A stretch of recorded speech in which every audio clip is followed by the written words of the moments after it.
Ito na ngayon, celebrity activism.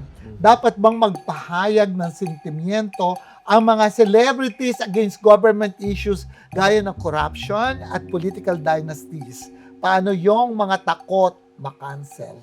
Dapat. Kasi Oo, dapat gamitin nila ang influence nila, ang kanilang power, ang kanilang kasikatan para malaman ng kanilang mga followers, ng taong bayan, kung ano nilang saloobin. Saka hindi pa sarili lang. Correct. Lalo na kung tama naman at nasa lugar ang kanilang saloobin.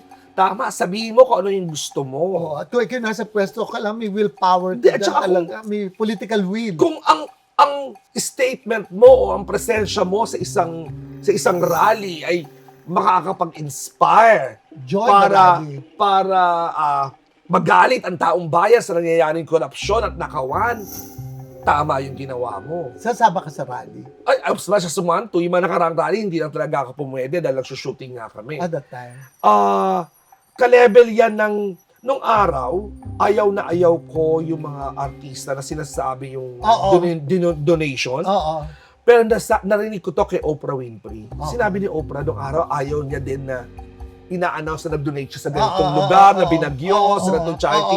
Pero ang point ni Oprah, ngayon sinasabi ko na, parang iba pa mga mayayaman na katulad Gumaya niya, naman. gayahin siya at mag-donate din. Oo. So on the same way, ganun din naniniwala ako na yung mga tao na may mga celebrity na may political views or galit na sa gobyerno or galit na sa ginagawa ng mga tao sa gobyerno, ay kailangan sabihin nila ito sa kalye, sa mga social media account nila, nang sa gayon ay matauhan din at mabigyan ng at ma-inspire ang kanilang mga followers, ang kanilang mga fans na gawin din ang nararapat. Tama.